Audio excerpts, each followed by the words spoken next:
Good evening and welcome to the City of Battle Creek, Michigan and our workshop for April 24th, 2023. We thank you for being here. We're going to do some introductions first of all.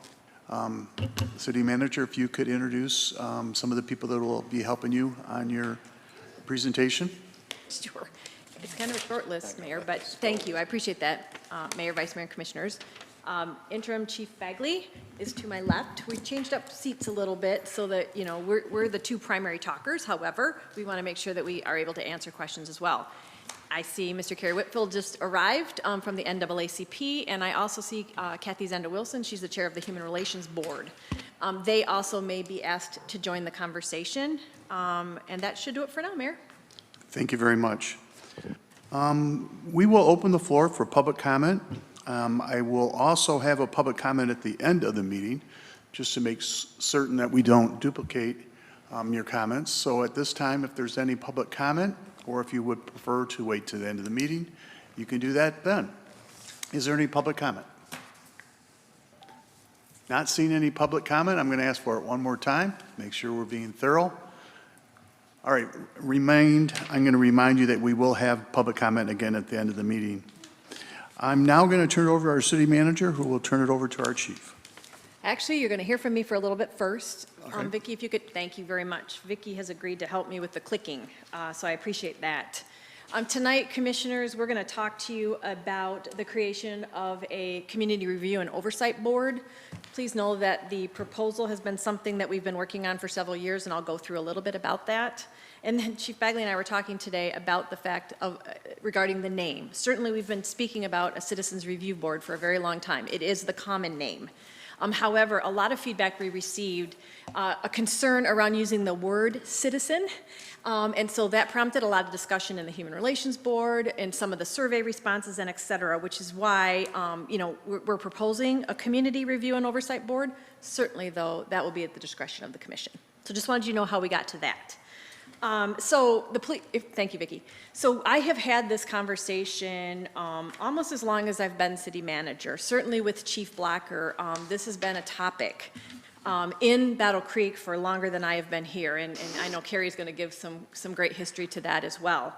And so there has been conversation, particularly between the chief, the city manager, and then community stakeholders, and certainly Carrie Whitfield as the NAACP executive director. Those discussions started with really a look at other boards that are already created. You know, why reinvent the wheel? So can we learn from other communities that have these types of boards in place? And there are also, you know, very specific models for really rise to that particular level. I'm not going to go through all that. You received a whole bunch of background information. And you know I am willing, or any of the Human Relations Board or Chief Bagley and his team can talk through that if desired. But we're going to focus really on how we got to this proposal, and then we can go back and catch up any history that is needed. The discussion really then centered around what are Battle Creek's needs and goals with this particular board. And so there was a lot of discussion there. I remember being a part of a conversation with Chief Blocker and Carrie and PERF, the Police Executive Research Forum. Certainly there's a ton of research out there, and you have some of that material from NACOL. So we were not without reviewing a lot of information, and I thank the Human Relations Board and the NAACP for sharing a lot of that. And then Chief Blocker, and then Chief Bagley. Chief Bagley brings with him experience working in a community with a similar board, and so that's been really refreshing for me. I certainly knew of the existence of that when I worked for the Kalamazoo Department of Public Safety, but he really has the hands-on and has seen it through the years and how it is cycled. And while this takes some of that, our proposal, it also is what he's learned from Battle Creek and what he's seen successful in other communities in relation to the proposal, and we'll get into some of that. We did receive a proposal from the NAACP, and we're going to talk about that in more specifics in a little bit. And that it doesn't seem possible, but we started these conversations in like 2019. Next slide, please, Vicki. I think we all were not expecting a global pandemic, but that's really when discussions were interrupted. I felt like we were all moving towards proposals, talking through different types of boards, but then our focus has changed, you know, rightfully so. The impact of COVID to our communities was great. Carrie was very gracious. We went to then food distribution and emergency response and how to get people to medical appointments, how to welcome new people into our community. All these things were happening, and so we kind of took a pause. But sometimes things happen for a reason. I would not want a global pandemic again, so let me just go on record to say that. However, it did allow us then to take a step back, but also then engage the Human Relations Board. So in 2021, we engaged the Human Relations Board in this discussion, and at that time, she was a commissioner, but Kathy Zenda-Wilson was here, who continues to chair the Human Relations Board, really took it heads on. Let's have this discussion. It seems very much within our mission, what we're being tasked and charged to do by the City Commission. How can we help you, Chief, City Manager, in this process, and what information would you need to go forward? And we talked about, really would like to hear what the members of the Human Relations Board were thinking around that. So I'll get into kind of their recommendations and how we got there as well. And they did provide that to us in March of 2023. So we hope that all of those discussions, actually I know all of those discussions played into the proposal that you have, trying to take pieces of what we learned, trying to take pieces from other communities and experiences, but always focusing on what we heard as the main goal around transparency and accountability within the police department. So that was the basis and root for where we go. And I hope you see that embedded in our proposal, and I know that the chief will talk about the purpose in a little bit. Next slide. Thank you, Vicki.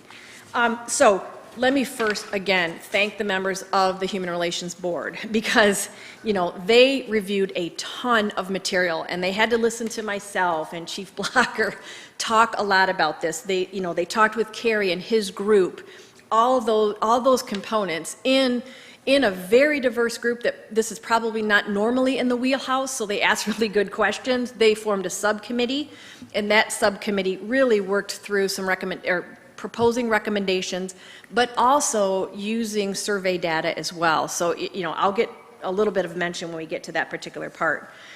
So we believe that our proposal also takes into consideration the recommendations of the Human Relations Board.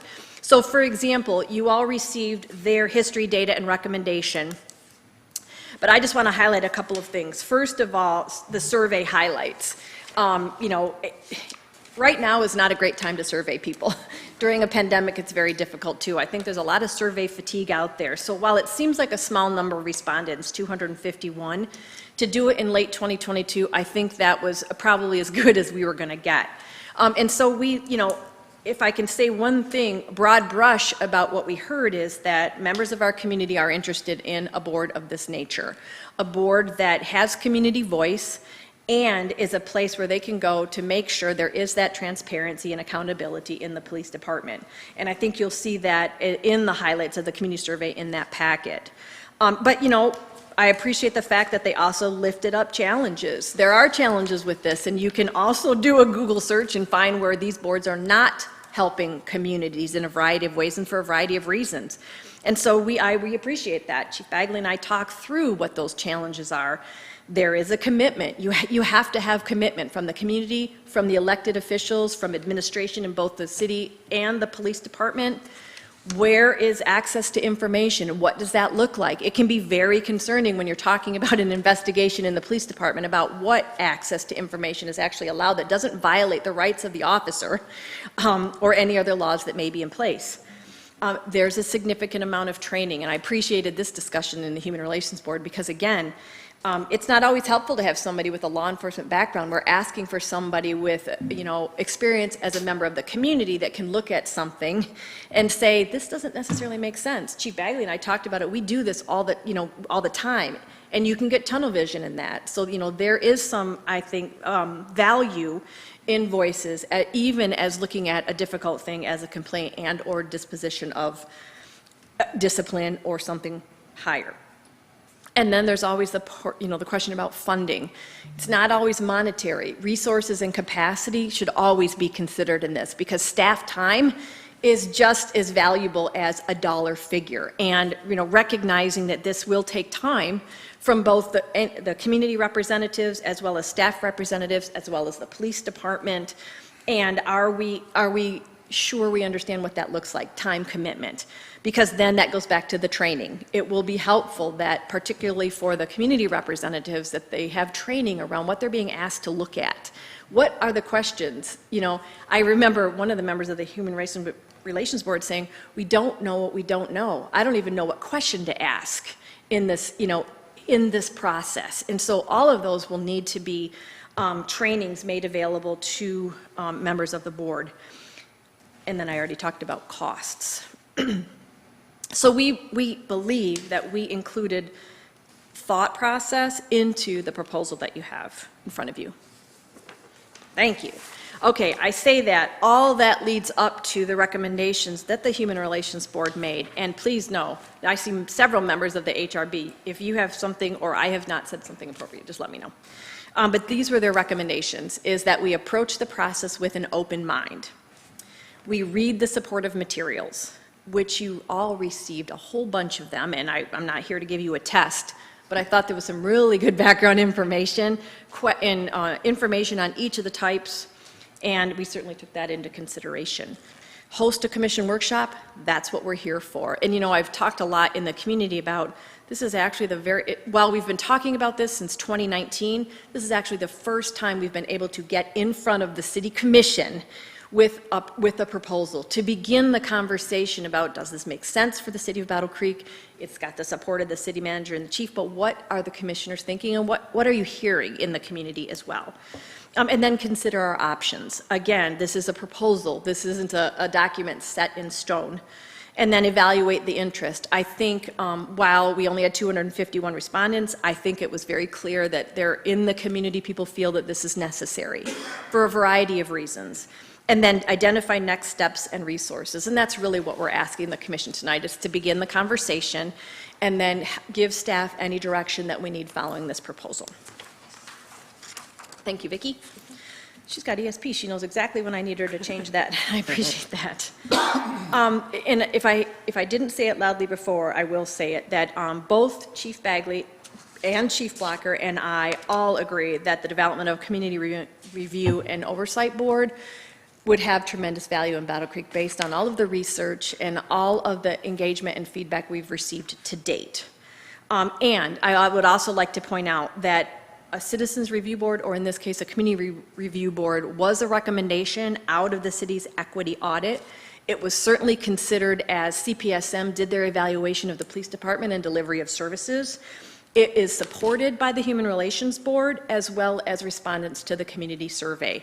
And again, when we go out and we talk about us discussing this with the commission, we really haven't heard that there isn't a place for it, and it's always been around accountability and transparency. So we hope that as we talk through some of the specifics of our proposal, that comes through loud and clear. Thanks. I am going to turn this over actually first to Chief Bagley, but also then Mayor, if you would allow Mr. Whitfield to speak, as we are about to get into kind of some of the specifics of the NAACP proposal and how our proposal is similar and how we have some differences. So I will ask the Mayor if you would rather have the Chief speak first, or it's totally up to you.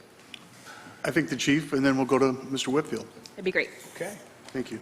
Well, good evening. Thank you, Mayor, Commissioners, for this opportunity. And this is a really important, not only important topic, but for this community, but for this group to come together and meet, to hear the information presented and to consider it carefully. I'd like to first want to thank Mr. Whitfield and his advisors for the tremendous amount of work and effort that not only they put into their proposal, but in several, we've had a multitude of discussions on it, and I appreciate just the passion in getting to where we are today and looking to moving forward. I'd like to say that many of the NAACP's proposals are in alignment with what the city manager and my recommendations are.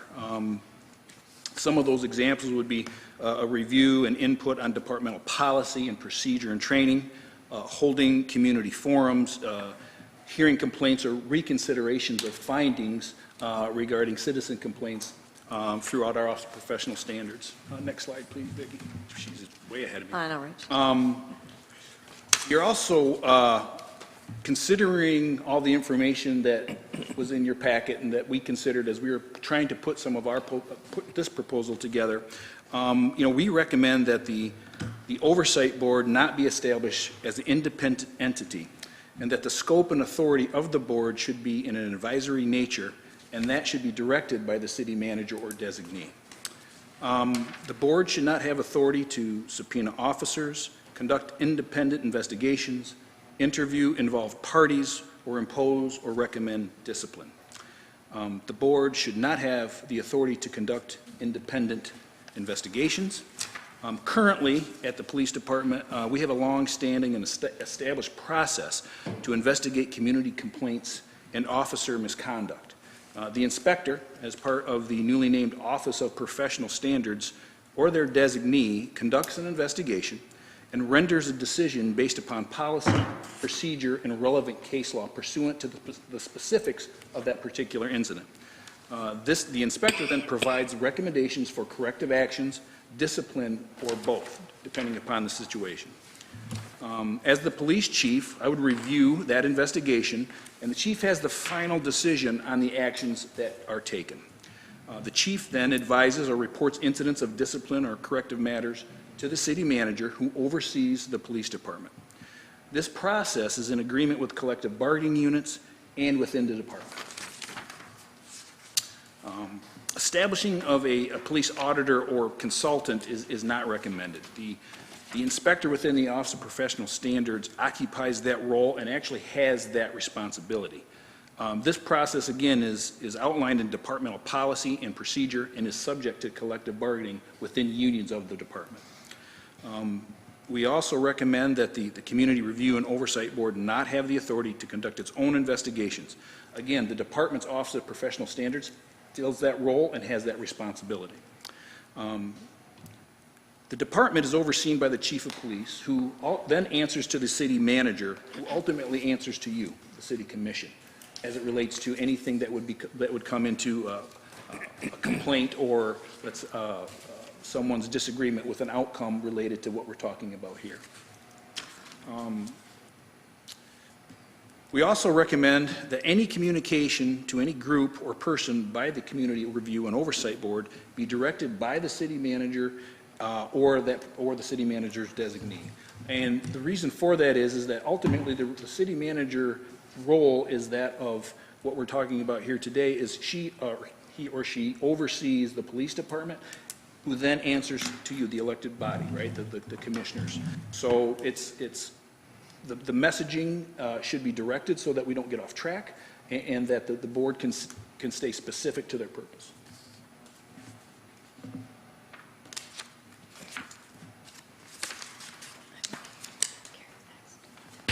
Mayor, if you'd like to. Oh, okay, we're going to now go to Mr. Whitfield. Okay, wish for me to speak right here. If you go to the microphone, because we are recording this, if you go up to the dais, that would be, or at the podium, that would be helpful, only because we want to make sure, because we'll make the recording available. Thank you. Thank you. Well, good afternoon, commissioners. Good afternoon. City manager, chief of police. It's truly a pleasure and an honor to be here today. I thank you for giving us an opportunity to share with you our opinion about a Citizens Review Board. As you probably recognize with the data that has been sent to you, that the Citizens Review Board that we made a declaration for is a tad bit different than what has been proposed by the city. What we did was take a consolidation of a number of Citizens Review Boards to determine what is best for our city, for the city of Battle Creek. Not Chicago, not Ann Arbor, not Muskegon, but the city of Battle Creek. And we fostered in the idea that it is important that we encompass all groups of people here within our city. And that was important to us. The major difference, I have problems breathing, so you're going to have to excuse me. I had COVID and kind of took a negative thing on me. But the bottom line for us is that we saw a need. That need was very clear and it was very specific. It was that our community did not trust the policing agencies that governed our communities. And that was bad, not only for our communities, but also for the police. And we had to try to create an environment that would enhance that relationship and not separate it further. And so we ask ourselves, what do we want out of the police agencies? Start with the reason why there was such a separation and a negative opinion about the police department is more historical, and it continues to transcend even to today. And that was that we found that historically, police officers treated people of color differently than they treated those that were not of color. And when we complained about that issue, the police kind of had a similar attitude. They will say, okay, we hear your complaint, we'll check it out, get back with you. Well, they hear our complaint specifically in specific incidences, and they'll get back to us and say, well, you know, this was not sustained because it wasn't enough evidence to support it. However, we might find out later that for all practical purposes it should have been sustained. But they talked with the officer and said, you know what, this should have been a learning moment for you. Try not to do this again. Well, that doesn't help anybody or anyone in terms of our citizenry.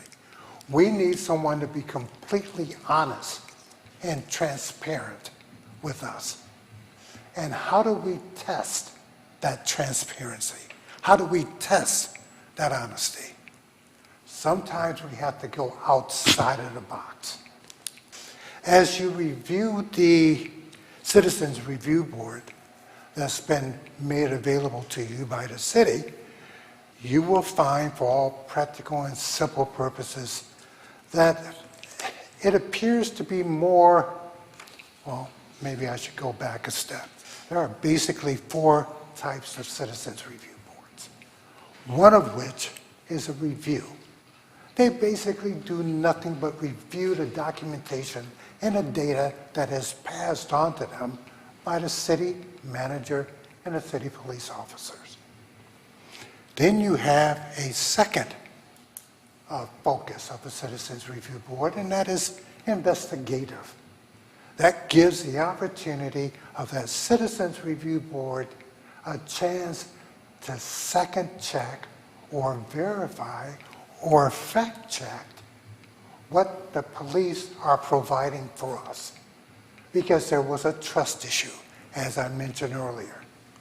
And because of that trust issue, you give us this information and you expect me to wholeheartedly accept it as truth. Well, yes, we'd love to, however, we'll like to verify. But we'd rather do it independently because we find it hard to believe that the police can clearly and easily police themselves. That's the second type of Citizens Review Board. The third type is more of an auditor, an inspector type. That's a different beast altogether. But the fourth is what they call a hybrid, a combination of different types of Citizens Review Board, which you will find and couched in a proposal that we created. It is a combination of different types of Citizens Review Board. The one that has been basically proposed by the city is pretty much review. We take what we get. If the city manager or the chief of police handed us documents and said, well, through our investigation, we uncovered this. In that Citizens Review Board, it says you have to have facts, you have to have evidence, you have to have this and that, but we never get the opportunity to search out the facts, to search out the evidence, to search out the supported materials. It is provided to us by someone, unfortunately, that has not built up the trust with us.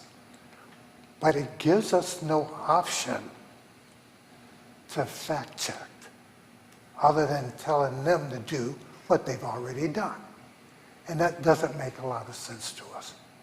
And so we believe that in that narrative, it could be very short-sighted to have that type of citizens review. I would like to see something a little bit different.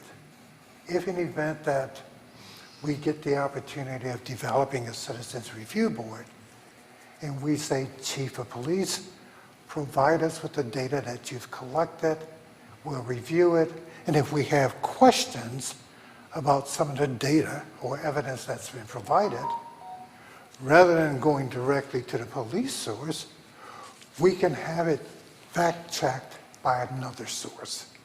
That would clear in our minds that this is not something that's being covered up, or something that has been broadly given to us when it could have been some more specific details that would help us determine or to serve the public better.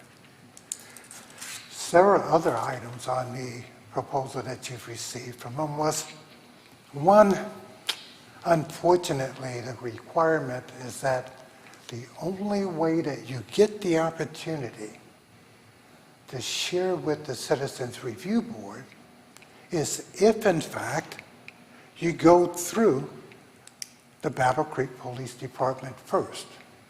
And that's not just going through them. You've got to give them your complaint. They can take anywhere up to 45 days to investigate that complaint. And then they can come back to you and say, well, we find that that complaint is not sustained.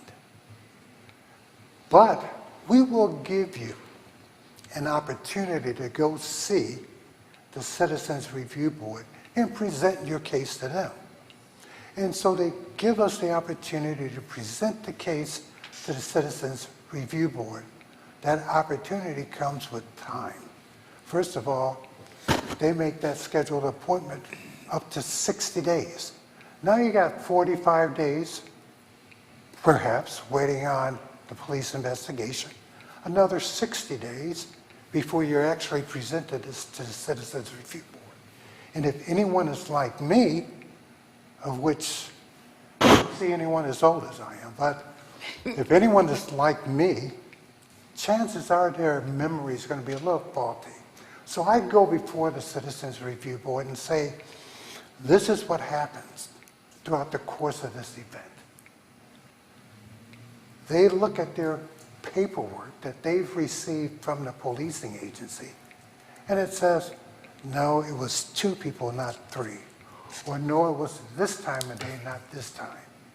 And so the credibility kind of sinks a little bit about the complainant because he cannot clearly and concisely remember how he defined the incident originally to the police. Because now we're looking at almost 3 months since he or she has done that. That's the problem for me. Most Citizens Review Board allows you the flexibility of moving forward in 2 ways. Going directly to the Citizens Review Board, filing out their complaint form. They in turn fill out a complaint form and send it to the police department. And they do their parallel investigation. Citizens Review Board say from the police department, here's what I'd like for you to investigate. Take the time, do it, get that information to me. And the police department take their time, they do it, and get it back to you in a timely manner. Now the good news is that the person who filed the complaint has a clear picture of what he's talking about when he's talking with the Citizens Review Board. He knows what happened the event just before and what happened after. A couple of major problems with us sending an individual down to the police department, because that's something I do regularly from the NAACP. I will have a complaint come to me, and I will say, you need to go down to the police department and file a complaint. They will tell me, are you crazy? The complaint is against the police. And I said, well, what are you worried about? One, retaliation. Two, that we have a hard time believing that the police can police themselves. And three, that there might be other difficulties if I go down to that police department. So I'm not going to send them down there unless, one, I go with them or something of that nature. In often cases, I might make the decision to say, I'm not sure if our police department can manage this or police themselves very clearly and succinctly on this high-profile subject. Let me send them directly to Department of Civil Rights. And I do it oftenly. We have a special investigator assigned to our Battle Creek NAACP branch. I can use them at any point in time if I believe that they actually have a legitimate concern, and they will investigate that. I have no problems with that.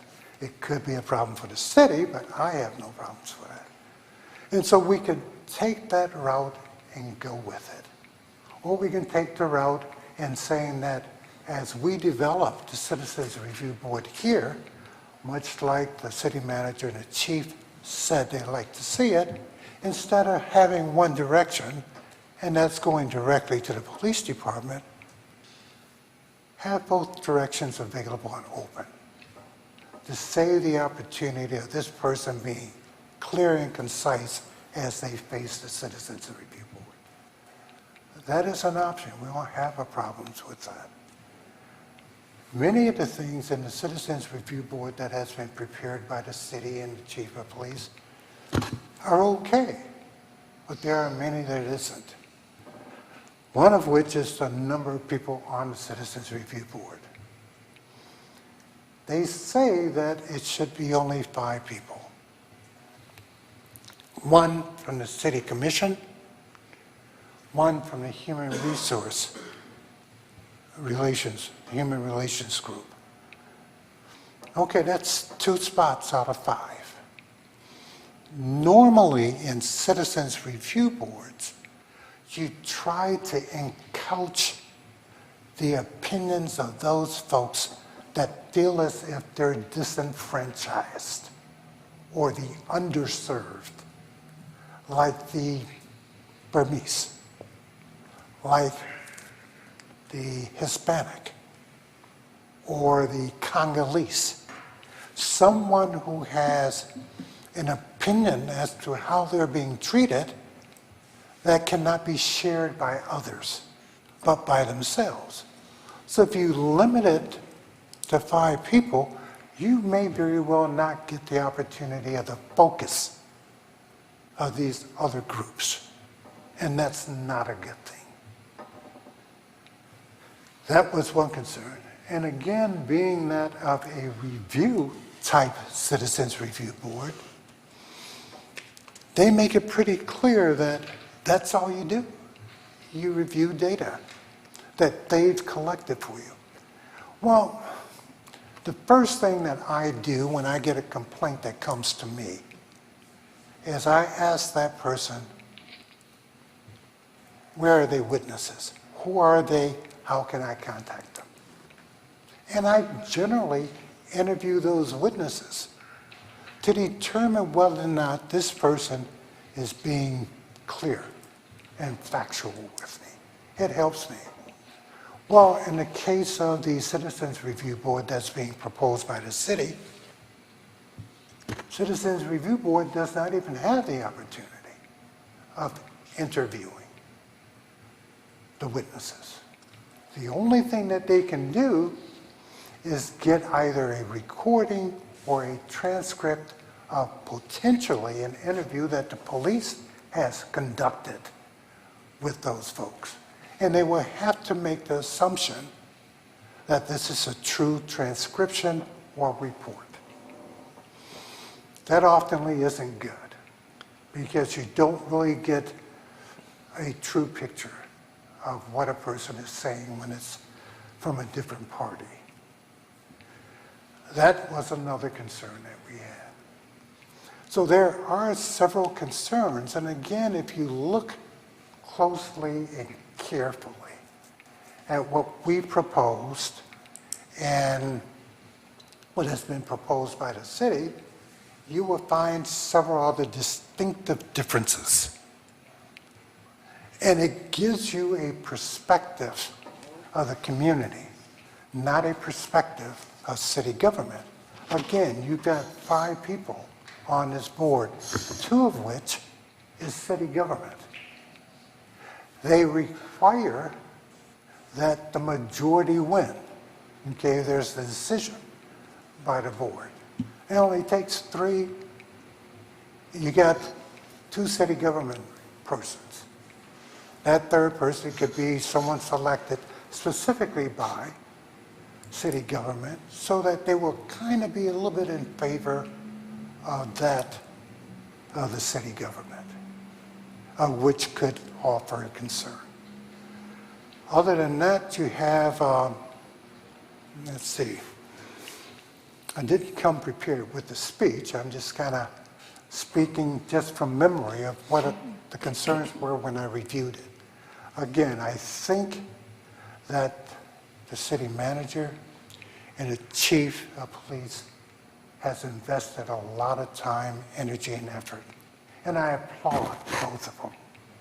But unfortunately, if I was asked to endorse that type of citizens review board, I could not, as it stands today, only because of some very unique characteristics that is principally outside of the scope of being fair. One of the tenets of the basic concept of their proposal is that the Citizens Review Board create an atmosphere of trust and transparency and build a relationship with this community. That's a lot of work. That's more than the work of a Citizens Review Board in terms of oversight. That's also something that exists that will be duplicated. We have currently what we call All-Pact. I am a co-chair, and I believe a police co-chair will be the chief over there. All-Pact is designed to build relationships in communities. We have brought a large number of groups of people here, from immigration to a whole bunch of folks, to help the community understand some of the concerns that they have, building relationships, helping them understand some of the unique characteristics of the police entities.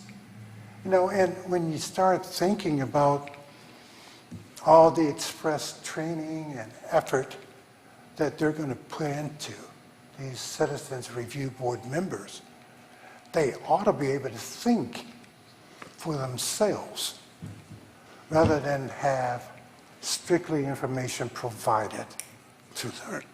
And that's Mr. Whitfield, I'm going to have to ask you to conclude your remarks. I think now you're getting in back and forth a little bit. So we want to move the meeting along tonight. Okay, not a problem. Matter of fact, I can conclude at this particular point. All right. There are specific differences, if you're interested in specific differences, that we have as opposed to what the city is proposing. I'll be more than happy to talk with you about it. Thank you. And we may need you to answer any questions here shortly. Sure. So, City Manager, I see Commissioner Wilson here. Did you want to have her make any comments, or is that going to be? I would leave that up to her. Again, I spoke to her beforehand and said I was just going to do a synopsis of the work of the HRB, but if commissioners had specific questions, she said she'd make herself available, or if I have missed something or misspoke, please. Okay. Okay, very good. Thank you.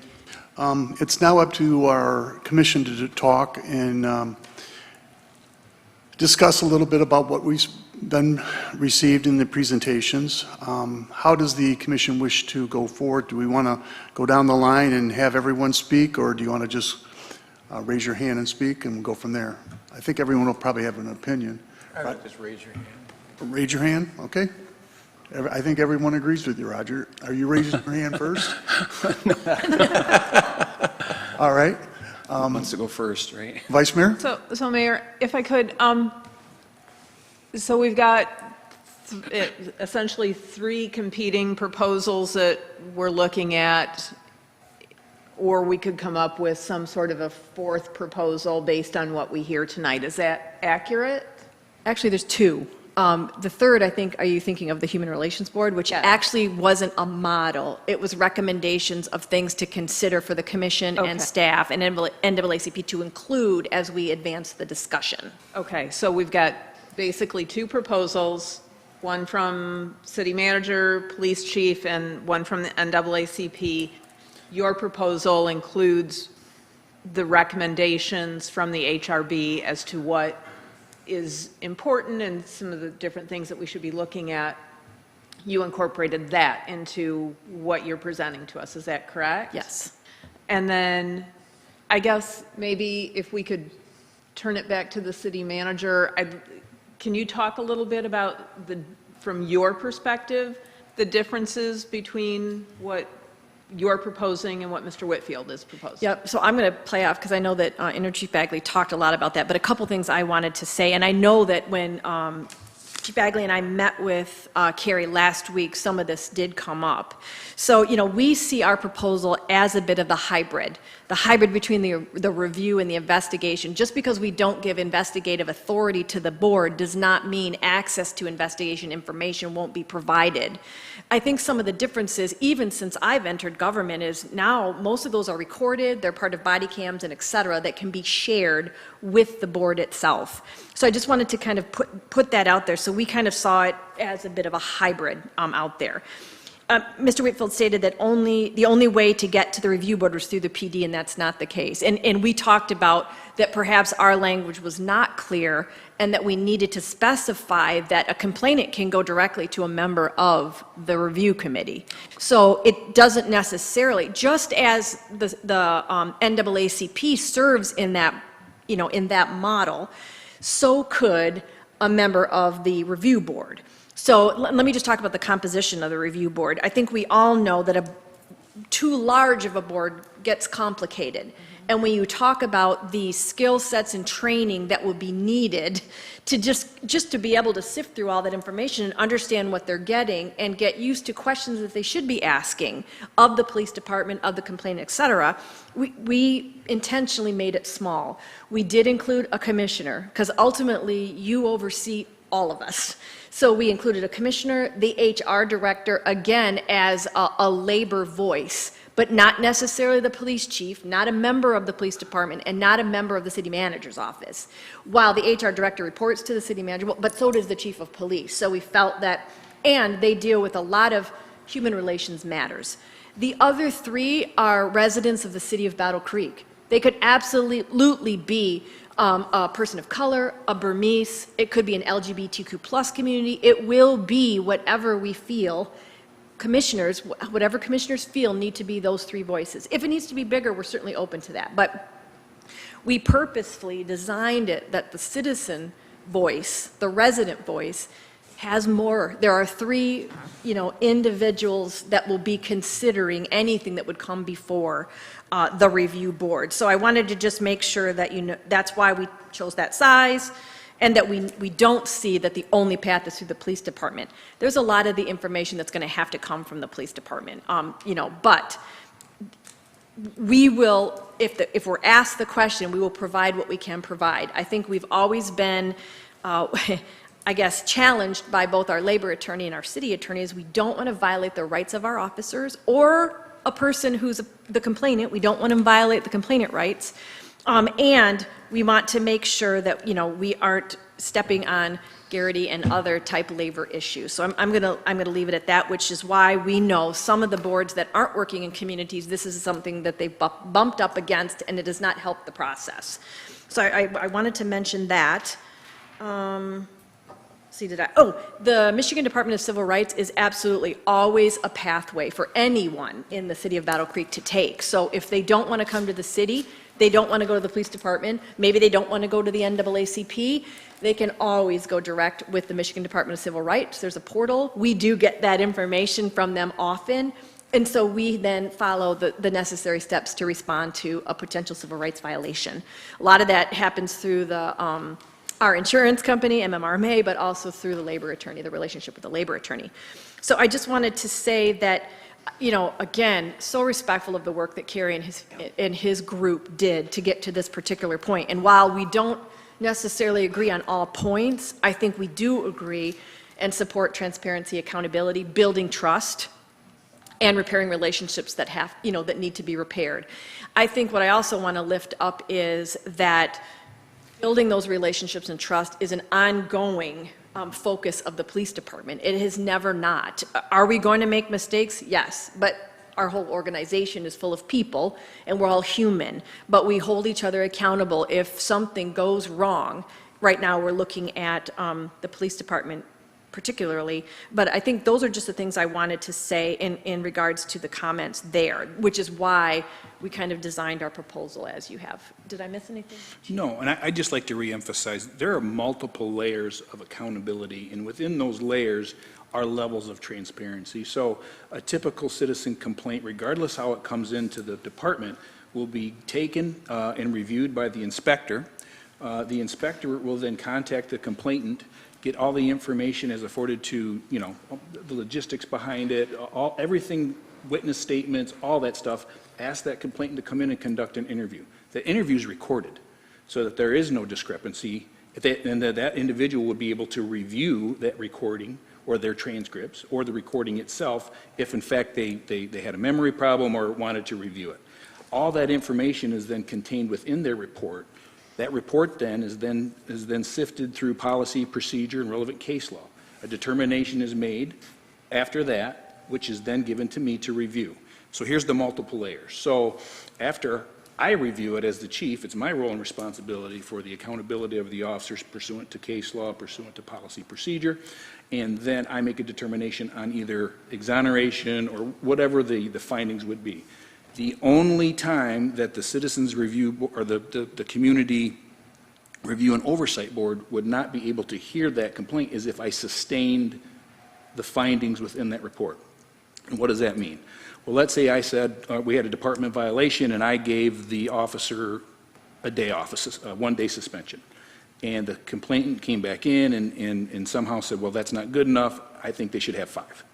Well, based upon labor law and best practices and all those other things, that we can't go down that road, right? So a sustained complaint then would not be reviewable by that oversight board. Every other finding would be, whether it's exonerated, not sustained, unfounded, or violation or misconduct based upon another situation within that. So there are layers within what we already have in place. You have ultimately the Office of Professional Standards where the inspector comes to the chief of police. I discuss discipline with the city manager. The city manager oversees the police department, and then ultimately all of you sitting here oversee all of us. Gets even more in depth, right? So now we also have the Attorney General. We also have the Michigan Department of Human Rights. So there are multiple layers, right, of accountability that already are in place and that we're using right now. So we're looking at this process in a manner and method in which how do we then within the best policy, within the best practices, also within our collective bargaining and best practice, all of these things we have to consider for what we construct to move forward. But we also feel, and I know that, you know, Rebecca and I, the city manager, and I have had some just great discussions on this. We feel passionately about the community needs a voice, right? They need to be part of this process to feel that just the importance of all of this. So the recommendation which we've provided gives them a voice and makes them part of the process overall, without impacting a lot of the other things that would come into play when we start going a little bit farther down the road in some of these other areas. Okay, Vice Mayor, did you get all of your answers? I did. All right, very good. Thank you. Mr. Whitfield, did you want to respond to anything from the Vice Mayor? Okay. All right, I just want to give you an opportunity. I see a couple other hands pop up. Commissioner Reynolds, Commissioner Smith, and then we'll go over on this side. Commissioner O'Donnell. My question would be for City Manager Rebecca. Where did we come up with the number 5? Really, it was us talking about boards that we've been on and looking at other communities with similar type boards. It was almost like elected officials. We've seen 9, we've seen 7, 5, 3. If you read Chapter 286, that was a 30-member board. Yeah, that's too large. Yeah, so it was us trying to keep it manageable, knowing the amount of training and potentially the amount of time that you need to invest in it. But it certainly isn't, it's negotiable, Okay. whatever the commissioners are thinking. Okay, I just think 5 is just a little low. Sure. For a committee like that. I think that we need more voices out there than the 5, because 2 of those are city, city officials. I think we need more of the citizens on that, to hear more. That's my. Do you have a number in mind? Just, Well, I would say maybe 8, 7, maybe, It's a thank you. good number, yeah, I would think. Those are my thoughts. Thank you very much. Commissioner Smith? Thank you, Mr. Mayor. I'd like to say that first off, I agree with the proposal provided by the city manager, but I do think that a 7-member board, maybe a little bit more breadth to it, Sure, will go a long way. yes.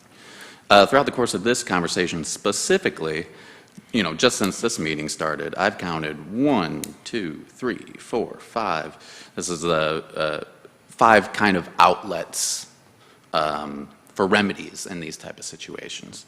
So the inspector for professional standards here at the BCPD, city manager, of course, ultimately the city commission.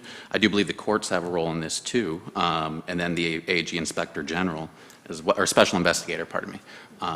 So these organizations have formal remedies for issues as they arise. I then further, an added layer to add on top of that, the Michigan Association of Chiefs of Police, the accreditation which we have, which I think is worth reiterating as much as we can.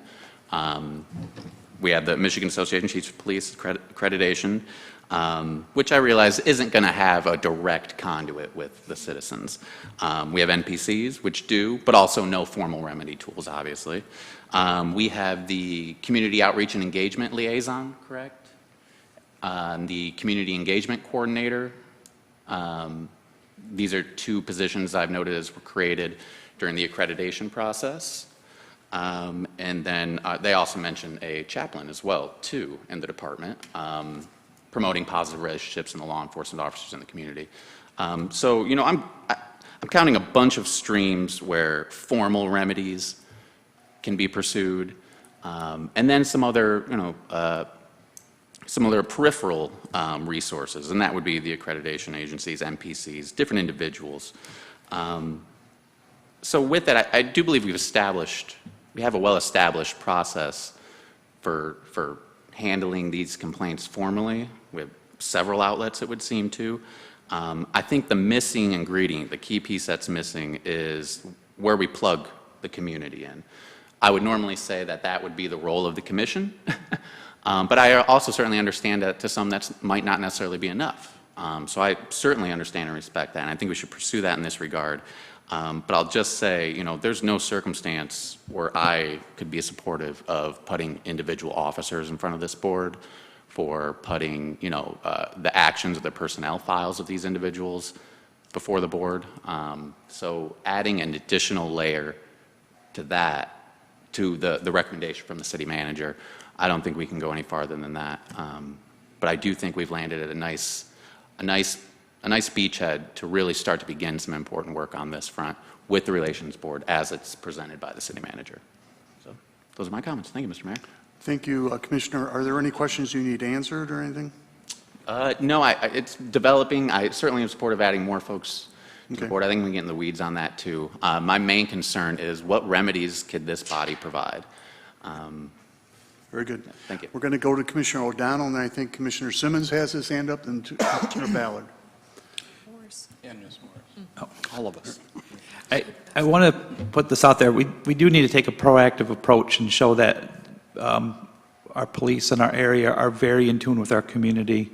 And one thing that was brought up was the 286 that we had, which was 30 members, which I believe is way too large. But can we get a little more history on that and why it came apart, or what was taking place with that before?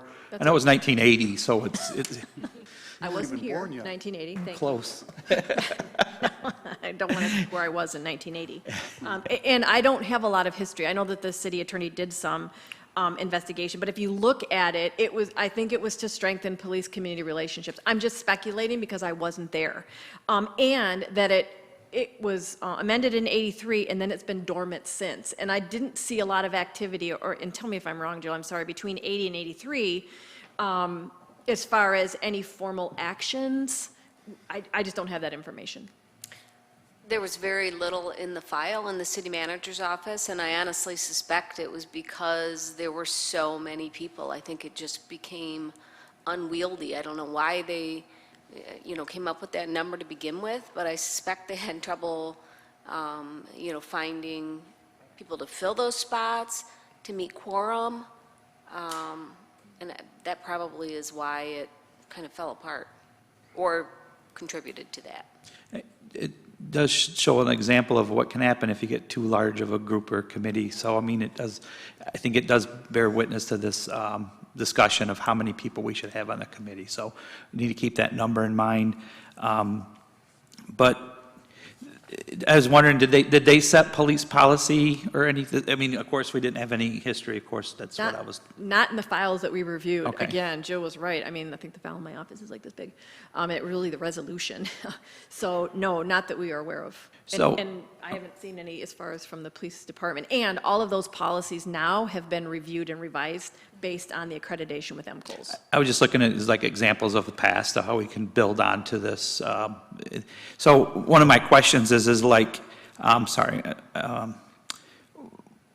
if there's a policy, is it first gone to the review board before it's allowed to be added to police policy, or will they be able to set policy at all? Is it just they're going to review current policy? Can we explain how policy would future Historically, work? I don't believe that the policies went, but So, Chief.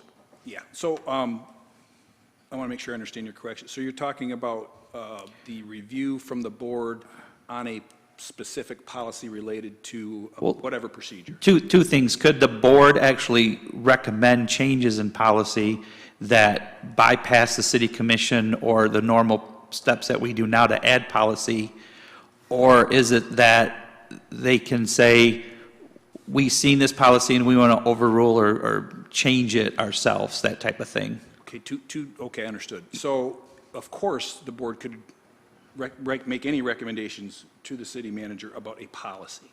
To unilaterally make a policy change, it would depend on the policy, right? I wouldn't go so far as to give that authority, because you have collective bargaining agreement, depending upon the policy, past practice. There's a whole lot of other things that are associated with the policy, and it would be specific to whatever policy we're talking about. But recommendations, of course, they could make those recommendations. Yeah. The reason that I ask that is just for that, so it's clarified that people understand that this board will not, they can set policy within a certain standard of not interfering with current agreements that we have, union bargaining, city policies, that type of thing. But it was like, I kind of got from you that they could set some type of standard and bypass the city commission, which I don't. I would want to make sure that we're the final, we're responsible to the voters on all policy. No, That's changed. Yeah, Okay. that's not what we're- That's why I was asking these questions. Well, and let me just clarify too, the board certainly can ask, well, why can't we make this change? You know, we have this recommendation, why can't it change? Then I think it would be the responsibility of the board and staff to share Why? It's a violation of the collective bargaining agreement, or due to this legality, we can't advance in this way. Or from the accreditation perspective, it contradicts what the accreditation has basically outlined for those departments that are accredited. And please know, every policy we had to be addressed, and we had to make several changes. But that type of policy does not come to the commission. You certainly will be informed if that is happening and when it's happening, but it doesn't ultimately take the commission to approve that. It happens within the police department and/or from the city manager's office. No, thank you. The other thing that stands out is why is it just the police department being focused on this community relations board? We have code compliance, we have a fire department, we have other departments in the city that have jurisdictions here that do other things that need to have a complaint filed. I was just wondering why it's just specifically focused on the police. And would there be other commissions that would have to be made or drawn up for other complaints that are done in the city? Great question. Hoping it was going to come up this evening and had it as a note. It's one of the reasons why we use the word community, because you're very right, is that police is just one department at the city. So in the discussions through the Human Relations Board, they absolutely lifted that up as an opportunity to not only focus on the police department, but others. Out of respect that we had a proposal from the NAACP that focused specifically on the police department, we focused there. However, I do believe that the Human Relations Board will advance that particular discussion, as right now they're working through kind of code and, you know, what are enforcement regulations and et cetera around code enforcement at the city. So you're absolutely right, Commissioner. That is an area where we would like to advance and explore. We just wanted to be mindful and respectful of what was in front of us in regards to the police department. No, just trying to get that there. Another thing was we talked about how discipline is handled.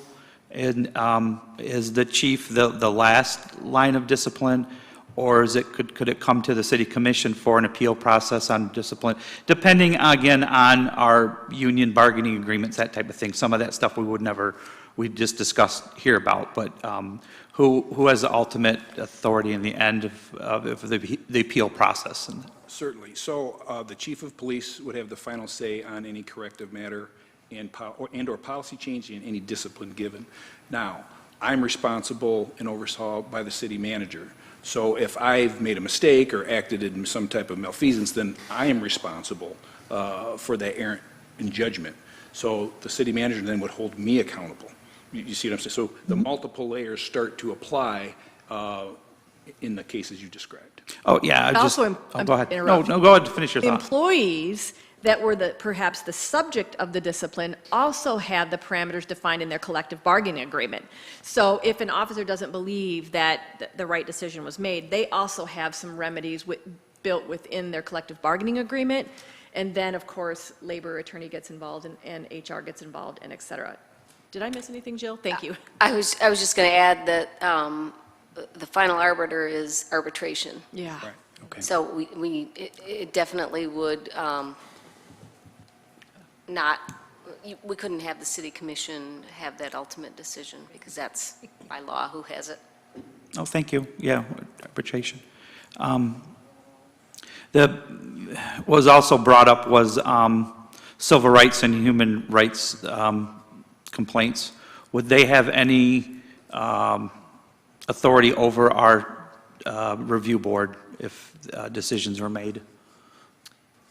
If if we were found guilty of violating a civil right, we would have to remedy it according to that.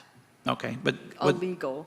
I guess what I'm trying to say is, would that board be accountable to that type of? I mean, say we're at 5 members, or the 5 members in their decision, could it be reviewed by the Civil Rights Board? I mean, we're talking appeal process. That's what I'm trying to get at here. So if the review board came up with a decision that they had and the person didn't like it or was challenged, could the human rights or civil rights be filed against the 5 members, or how much immunity do they have from lawsuits? Oh, I see. Okay. Well, I mean, we have an indemnification policy from the city commission as a resolution, but I mean, they're always free, individuals are always free to make a complaint to, a civil rights complaint, regardless of what would happen with an oversight board, regardless of citizens' complaints to the police department. It's really just kind of a separate, I mean, that wouldn't be the cause of their injury, a decision by the oversight board. So, I mean, I haven't specifically researched it, but because they're always free to go to file a civil rights complaint, I don't think that it would be, that would be something we would expect to see. Well, I mean, I've been on other boards and I've been sued on other boards, so it's just kind of a question that comes up to me is how that would be handled. I mean, we're working on the framework here, so I'm just trying to put that out there. And sorry if I'm boring you or going, why is he asking these questions? They just come to my mind as I sit here of how we move forward to make this process work in a great way. That's all I'm trying to say. Jill, As I said, we have an indemnification policy that's a resolution from the city commission that actually was updated, I had updated a few years ago. Thank you. Maybe this would help. So part of the process of that oversight and review committee would be that once the citizen has made the appeal to the committee, then they would be able to have kind of the reconsideration meeting where all of the facts, all of the circumstances, all of the evidence would be given in a presentation to that committee for their review. So you would have access to every bit of information on what we knew at the time the decisions were made. So all the information would be afforded to you. There might be slight redactions depending upon, some FOIA. Yeah, FOIA, I gotcha. You would have all of the information in essence that the inspector's investigation revealed and that what I based my decision on as far as corrective matter or discipline or exoneration. And we were bringing up training and stuff like, for things about this kind of board. And this is the kind of things I believe will happen as we review and move forward on this. So that's why I'm asking them. It's just these oddball, but you never know. Good question. What it's going to happen. The other thing was I'm not for the independent board at all. I need to know that there's some accountability to the voters in this type of matter of electing people on the board. So I'm just wanted to state that because there's other layers that Commissioner Smith talked about earlier to protect other complainants. I don't think we need to have independence or independent investigations going on when we have professionals and trained persons to do that type of work. So taking that into consideration so I am all done. Thank you very much. No more questions? No more questions. Okay, we're going to go to Commissioner Simmons, Commissioner Ballard, and then Commissioner Morris. Thank you very much. And first off, would like to thank the Human Relations Board for their work on this, city staff, and NAACP. One of the Human Relations Board recommendations was to host a city commission workshop in my previous tenure on the commission, 2017 through 2020. And I'm going to channel my inner Kate Flores and Katie Ferris here. They like to get us down off this dais and be closer to the people. I remember setting up tables down here and having that conversation. It just felt more comfortable for everyone to engage in those conversations. Just something for city staff to consider. And sometimes we would hold it over at DPW, which was a more informal setting for these type of workshops. I think that helps facilitate better communication on these kind of things. That being said, I've heard here tonight from Mr. Whitfield, from the city manager, from the chief, a lot about trust, and I hear you. Maybe not personally any issues with the police department, but I've had issues with city government, and they've challenged my trust in city government. And so I'm like, who do I turn to? So I hear you. And I've talked to people who have those trust issues. So I think we're moving in the right direction with this community review board. And I like the name community because, I mean, we serve Bedford residents. They're not citizens of the city of Battle Creek. they're part of our policing community. We have people who live here in the city, whether they're foreign nationals, whether they're working here or whatever the reason, so they're not citizens. We have a lot of people who work here who commute from out of town. They're not citizens, they might have interaction, so I like that. I'm good with that. Seems like the biggest point of contention is how much power this board should have. And I guess this question is for the city attorney. We are, as a city commission, the ultimate elected representatives of the people. Do we even have subpoena power? Could we even subpoena someone to come speak before us if we have questions, if we're looking into some matter? There's actually a provision in the city charter that gives subpoena power in the course of an investigation. I feel like it's 12.1. Just looking it up here. So you couldn't just go, oh, today I decided I'm going to issue a subpoena. Okay. We have done this in the past, and it kind of took some That comes as a surprise to me. work Yes. to, So it would be in some sort of formal resolution and some form of investigation that we have some authority over then? so it's 12.10, the city commission, the city manager, or any person or committee authorized by either of them shall have power to inquire into the conduct of any department, office, or officer of the city and to make investigation as to municipal affairs, and for that purpose may subpoena witnesses, administer oaths, and compel the production of books, papers, and other evidence. Failure to obey such subpoena or to produce books, papers, or other evidence as ordered under the provisions of this section shall be a misdemeanor. I guess I need to study city code better because I didn't know that, but now that I do, okay, that's great. We are the ultimate elected body that's accountable to the people. So if anything would come out of citizens or a community review board that we believed rose to the level that needed that type of investigation, we have that power as our body, as the elected representatives. So thank you for that. You're welcome. I'm not in favor of granting that to a community review board because while they might be appointed ultimately by our body, they are unelected members.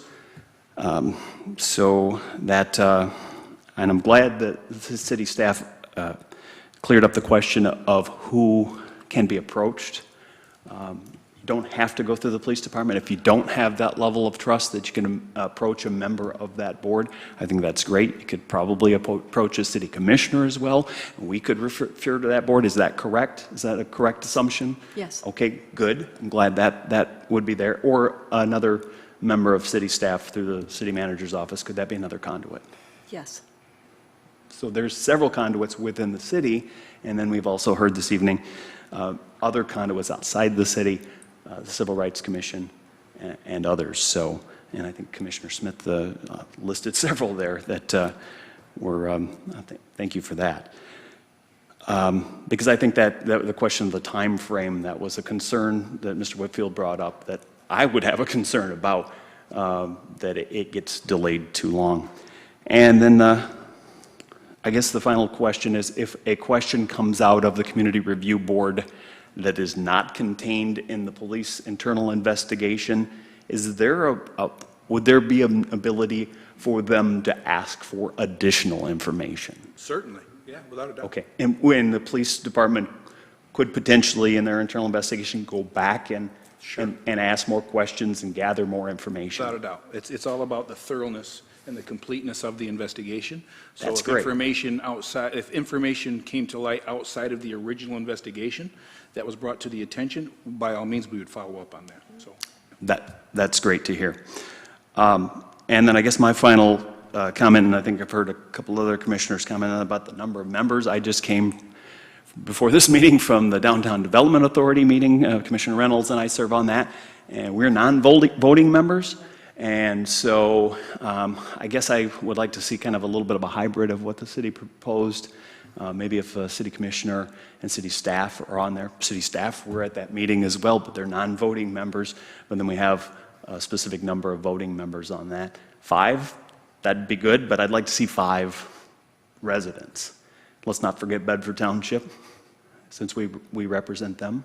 And then I've heard many of the other minority communities. The police department polices Bedford Township, and I'm sure they want to have a say in how our police police them. They pay us some money for that, too, so. So do you, let me just clarify, would you Yeah. envision a position for a Bedford resident, or you just, the Just to expanding to 5? consider it. I mean, if somebody applies to be on the board from Bedford Township, they're part of our community that our police department serves. And I would not, we're calling this community, right? Not just citizens, so, and they're a part of the community that we serve in our policing. Not saying specifically one seat for that, but if someone applied from Bedford Township, I would certainly hope we give them consideration along with the other groups. And Chuck Asher, I wanted to acknowledge him. He's here in the audience tonight. Was the one that brought to our attention our previous Citizens Review Board that just kind of fell by the wayside and nobody really knew whatever happened to it. And I certainly hope that's not the case here, that there's so much attention on this that we just don't rubber stamp this and then it just dissolves into nothing. Thank you for bringing that up. And we went back and the city staff did some research and like, oh yeah, we do have one of these. So thank you, Chuck, for bringing that to our attention. That's all I have at this time. Thank you. No other questions? No, thank you. Thank you very much, Commissioner. Commissioner Ballard and Commissioner Morris. Thank you, Mayor.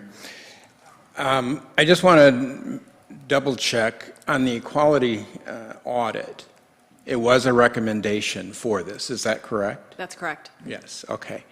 As far as the number of people on the board, I'm in favor of more, such as 7. I'm not sure if we need to go with the non-voting members that Chris mentioned there. I'm open either way on that from a city standpoint as far as voting, okay?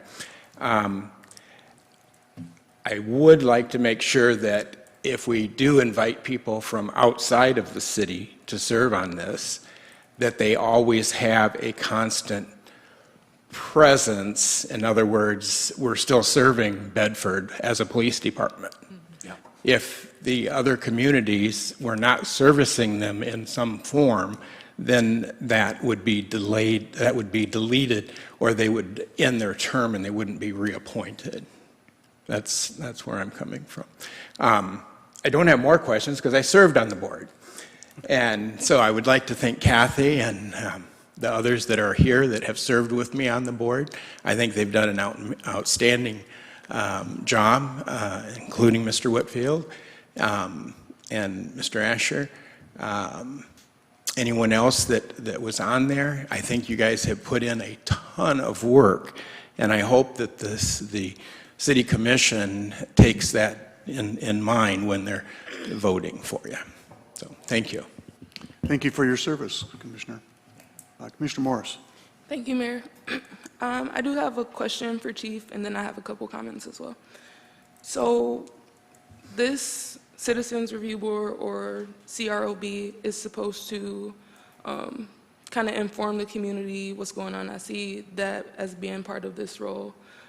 So say there is a complaint and it's sustained, would the CRB or CROB have access to review that without taking action and be able to share what they learned with the public, or would it just be closed? No, certainly. So part of the process with there'd be a liaison, which would be the inspector of the Office of Professional Standards, between the police department and the board. That would be the inspector. That inspector would report to the board, and we can come up with a number. I would say maybe quarterly right now about here's the complaints, here's the investigations, here was the findings. So you would be made aware of all of that. Number of complaints, findings, and any other information that you requested. Thank you. Then for my comments, I would like to recommend 7, and I liked what Commissioner Simmons said, as in having 2 non-voting members and having 5 voting members directly from the community. And I would like us to kind of work to find a common ground between what has been proposed by the NAACP and what the city has proposed to us. I do think that this board should be advisory in nature and not have the last say-so, as in what happens as far as discipline. But we also don't want to create this board just as a token and just stamp this board and say, hey, we got a citizens review board, we're equitable. I actually want the members of this board to feel like their voice matters, and we actually take that into consideration when we're making decisions. Like, I understand that legally there's checks and balances that have to be made, and they can't be the last say-so, but I do think that we want to make sure that this voice is actually taken into consideration, and that the recommendations given by the Citizens Review Board are taken into consideration when we're making our policies and determining discipline if necessary. Thank you, Commissioner, very much. Are there any other comments that need to be made before I make my remarks? Commissioner Vice Mayor, and then Commissioner Smith. Thank you, Mayor. So to follow up on what Commissioner O'Donnell talked about, if we're looking at the potential for doing something like a community review and oversight board for other departments, do you envision there being two boards, or would this one board fill that function for all city departments? That's a really great question, and I can tell you I do not have an answer for that right now. I mean, I can see skill sets and training between, let's just say I take the police department and code enforcement. It's very different. I envision different additional members or something like that, but I haven't not thought that process through. Just know that it probably should be considered for other areas. To, again, give community voice, but also another option, so that if I do not like the decision of the chief building official, I have somewhere else I can go. I mean, we have some, like we indicated, there are other mechanisms to do that, but none that have a direct community voice. Okay. When we talk about costs, I mean, have you guys put pen to paper and figured out it's, because I would imagine that there would be a degree of training that would come with serving on this board. Is there any idea how much that training would cost us? Because I think Commissioner Morris said it very well. I don't want to create a board that we either can't afford to, and I don't know how much that training is, but I don't want to create a board that we then can't train so that they won't be able to do the job that we think that they're going to do. It's a very good point. It's a valid point, and I think it's why the Human Relations Board indicated that we have to consider resources, not only financial, but time, staff time, or other, professional time to help train. I don't necessarily have an answer for that. Slightly more expensive with 7, but insequential when you're talking about, So we will establish a budget for this as part of the city manager's office budget or a part of the city commission budget, either one, what makes sense. But really, until we get going, we won't know that. So, we can take other boards that have, training requirements and use that as a model, but I don't necessarily have an exact cost for you at this particular time. When we talk about feedback to the community there's a complaint filed, is there going to be that ability? I mean, again, we're talking about, in some instances, employment law. Obviously, if it's a legal judicial proceeding, that's all open to the public, but then when you're talking about personnel, I understand that you might be able to say, person X was given a 1-day suspension, a 5-day suspension, that person is no longer with the organization, but are there going to be limitations on the amount of information that can be shared back into the community? And I don't know the answer. Sure, and Jill, feel free to jump in, but in my experience is that a lot of that information because the board members would be signing a confidentiality waiver, more information could be shared at the board level than when that report is pumped out to the community. It would be more general in its definitions and terms. Okay. So then the board members would not be free to go out into the community and say, Generally, general information, but not specifics. okay. I agree with my colleagues who have said that the board should be larger. I think that 7 to 9 is kind of a sweet spot. It provides more opportunities for community involvement without being so large that it's overly cumbersome. And I think I appreciate all of the work that has gone into putting these proposals together, and I tip my hat to everyone, because this is not an easy undertaking. So thank you very much. Thank you, Vice Mayor. Commissioner Smith? Thank Is you, there Mr. Mayor. anyone else? And I'll be brief, because I know Thanks. we're dragging on. First off, from a recommendation standpoint, in addition to the expanding the composition of the board, I'd like us to look at some of the timeliness issues, which I didn't even consider until Mr. Whitfield had brought it up. But I think you're absolutely spot on in regard to, coming back to somebody 45, 60 days later after the fact doesn't do a ton of good. I would like to see something baked in to the bylaws, or whatever the appropriate lane is regarding whatever investigation, whatever's going to happen, whatever review rather, is going to take place within a certain time period, which is much sooner than 15 to 60 days, whatever it ends up being. So I definitely think we have room for improvement on there. I'd like to see that. And I'd really like to flesh out really the details, the particulars on what it means, the reconsideration of findings, which I think is a lot of what we were all alluding to earlier in regard to, what are the remedies this body can provide. So I'd really like more information on, what exactly we're looking at there when we see this come up again. Those are my 2 recommendations. And just to Vice Mayor Sophia's comments, I actually found a study from 2001 regarding the costs of these things. And granted, this 2001, so there's a lot different, and $1 back then is probably what, $6 now. Right. But the case costs ranged anywhere from $361 to $4,864 per case that was reviewed. And I'll send that to Rebecca so she can disseminate it. Again, it's 2001, so it's very old, but this was the only document I found that really had any numbers associated with it. And yeah, there's a lot to dive into there, so I'll send that to Rebecca. But otherwise, thank you very much. Thank you, Commissioner Smith. Mayor, can the chief respond to the timeliness? Sure. A lot of this has to do with, so the timeliness aspect, 45 days, it's not 45 days and then the person will be contacted. They're going to be contacted within probably 5 business days of receiving the complaint.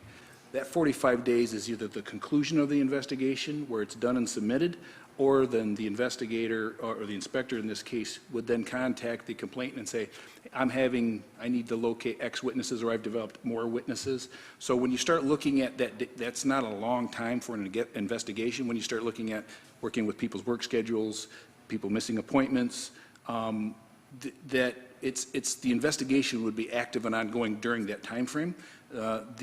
Out of the gate, it would be the initial information and interview with the complainant, and then you don't know how many other witnesses or places to go to get video or collecting of other evidence. So that can actually take a considerable longer time depending upon the investigation. So that's that 45-day window. But the inspector is in constant contact with the complainant, letting them know, hey, it's going to take X amount of more time. I'm having a hard time locating your witnesses and so forth. So that's the 45-day window. And I certainly appreciate that, and I probably misspoke on the matter. Specifically in my regard, this is in regard to the committee itself, the review committee. I think in order for folks to have confidence in this, if they put a complaint in somewhere, they need to hear from somebody right away. Yes. Within a prescribed timeline that, is reasonable, of course. And I don't know what that looks like now, because obviously if they're not contacting the police in the first place, I don't know how much good it does to have another police officer contact them within a few days of making a complaint against the police, pardon me. So I would really like to put some thought into that and see, what it's going to look like, because we have to be responsive, and it might not necessarily be the inspector or a member of the BCPD that does that work. But I'd like for the manager to chew on it for a little bit and kick around some alternatives. I just want to make sure that we have something prescribed in here to, if you make a complaint, it's gonna get acknowledged as soon as possible by this standard. Maybe not resolved, but acknowledged, and, you know, the course has been kicked off at that point. So I hope that makes sense. Yes. And then, Carrie, did you want to respond? I just want a little clarity. I understand that 45 days is the initial complaint. Carrie, if you could go to the microphone, just so that people who might be watching can hear you. I just wanted a little bit of clarity that 45 days in couches from the time the complaint is received until the investigation is completed. Then you go to the claimant and tell him that this is what you have. If you wish to go to the Citizens Review Board, we can make those arrangements. And it can take up to 60 days to make the arrangements to go before the Citizens Review Board. So I think that your number was kind of more in line with what we were talking about. Thank you very much, Mr. Whitfield. Mr. Mayor, can I respond to that? Sure, go ahead. So when the resident gets the findings from the Office of Professional Standards, they have 15 business days to either appeal that, or excuse me, appeal that for reconsideration by the board. The 60 days is that the board then will set that reconsideration meeting within 60 days after that. So that 60-day window is to set the meeting, which the board would hear all of the information, the evidence, everything, and pursuant to why the resident appealed the findings of the chief. That's the 60-day. Within that 60-day period is when it has to be set by the board for that meeting. Thank Make you. sense? And it could be just a logistical thing, Yeah. too. So let's say the board is 7, so we have to make sure we can get a quorum.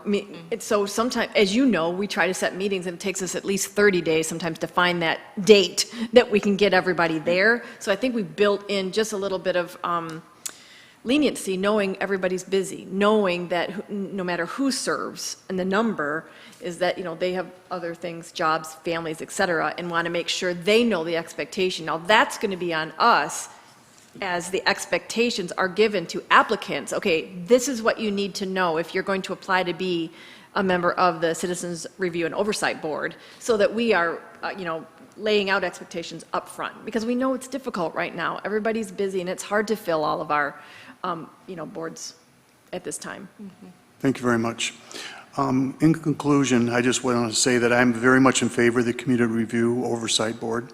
I applaud the Human Relations Board for their hard work, and I believe you really brought a broad group of people together to discuss this and make our presentation, and it made our job a lot easier. I'm not going to repeat all the questions that I had, but the biggest one that I really feel that I need to hang my hat on is the appointment of the people to the committee. I feel that this commission has, and the previous commission, has used the alternates to assist us in facilitating more members understanding their responsibilities, and I wouldn't be opposed to putting 2 alternates or 3 alternates, and this will also create some enthusiasm for when there becomes an opening, one of those alternates can fill in. Finally, Mr. Carey, your comments about the foot dragging, I think that we need to do everything in our power to make sure that we are not accused of that. That happens too often in government. Last Tuesday at our meeting, there was an eviction problem, and they wanted the city commission to move quickly to stop the eviction. We don't have that power. But social media has created the urgency of everything today that they need it done now. However, we still need to work as the representative body to the people of Battle Creek to make certain that our government is running effectively. I applaud you for bringing that one up. That's all I have right now to comment on. Does anyone else want to make any more comments before we go to public comments? City Attorney. Thank you, Your Honor. So I certainly was aware of the Chapter 286 and had sent some revisions in 2020 to Chief Blocker, and then, as we said, the pandemic kind of derailed a lot of things. So a question to the commission is, there's a couple of ways of doing this. Amend that ordinance, or create this body by resolution and repeal that ordinance. Why don't we do this?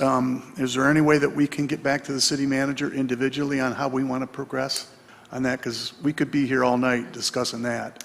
Unless Sure, this I commission just- feels that we need to make that decision tonight. Yeah, I just wanted to make sure that that gets addressed. And I would say, just for your thoughts on this, is that if it's in the ordinance, sometimes that's more, it keeps it more present in people's minds. Obviously, it didn't for Chapter 286.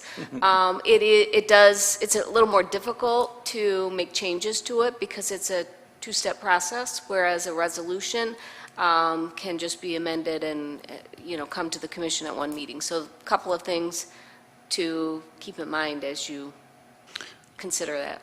Unfortunately, I was around at that period of time. I remember why it was put into place. I think the rest of the commission needs to see why it was put into place.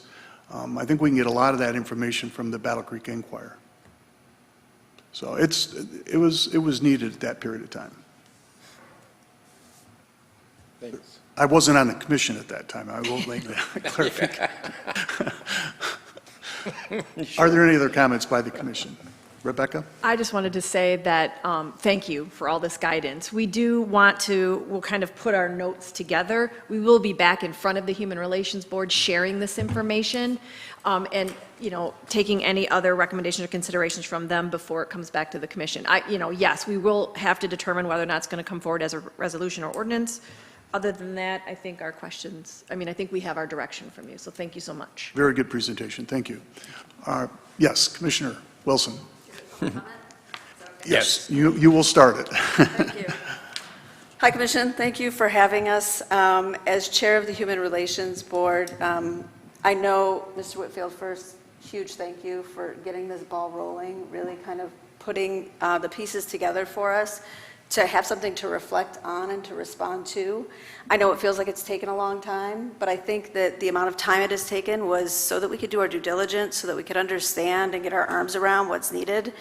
I think ultimately, so my day job is as a system builder, so I think in systems, and I think that the city has an obligation right now to make sure that they're not just doing this. To Commissioner Morris's point, this isn't just something we put together to say that we've done it. This requires also a level of reflection around regulations, policies, and practices, both written and unwritten, that impact people who are historically excluded. Because those folks are the ones who aren't coming forward. Those are the ones who are telling the stories on the street, but not telling them in boardrooms. And they do impact trust. And so I think that the creation of this kind of board is going to give some platform for folks to feel like they can be heard, for some the first time. When I hear that there are so many different avenues that we can go through, I can tell you it is not the job of our community members to understand how to navigate those. It's ours to make sure that they're navigable, and right now they're not. They're difficult at best. And that's because it's complicated work. I'm not trying to overly criticize the city. Systems are set up that way. But it makes it really hard on those who have been historically excluded to know what to do. And so in the meantime, to lean into my neurobiology training is that when you don't think you can trust other people, the only person you trust is yourself, and we create these counter narratives that get then just created in community that just stay there. We are not in a position, thankfully, as a city to be in a responsive or reactionary position right now, because there isn't anything in front of us that has been so life and death. I do want to make the distinction between people having complaints about code and people having complaints about police. The code officers are not coming to your house with a gun. There are implications with police that are different than the others that require a different level of, I think, oversight. And so, and I think we all know that. I just want to make it very clear that I think we can pay attention to all of them at the same time, but this does have an especially heavier set of expectations and responsibilities and accountability. And that, I'm grateful for my time on the commission because I was able to hear all the things the police department is doing to try and shift mindsets, to work on bias, to understand what we do in community so that we're actually keepers of the peace and not just people out there trying to, manage crime. And if we want a peaceful community, this is a really good step towards that. So the Human Relations Board is here to provide support in whatever way is helpful. I do also really appreciate, we were all sitting back here going, it can't be just 5. So I'm really grateful that the commission said to expand it, because I do think that there is an opportunity for us to be thinking just more strategically and holistically and comprehensively about what this could do. So thank you very much for your consideration, and looking forward to what's next. Thank you, Commissioner, for everything you've done and your leadership, too. Are there any other public comments at this time? Any other public comments? Yes.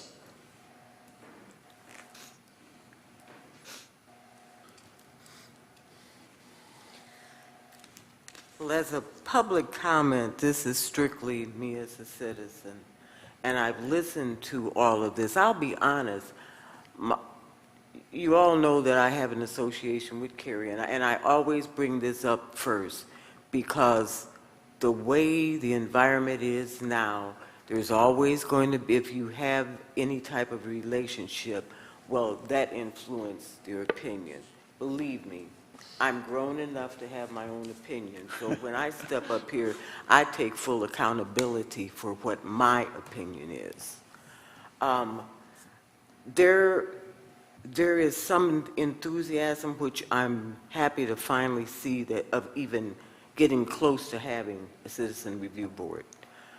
Looking at some of the highlights that you've made, there's a couple of issues that, as a citizen, I really see that this would be nothing more than a figurehead. It wouldn't have any teeth in it. And perhaps I'm interpreting it wrong, but is it not the statement that we'll be, say if it's a citizen review board, we are presented with these facts, these details. This is what the police are basing their results on. But don't you investigate and find out if that's the truth? That's the whole thing with the issue that we have no transparency.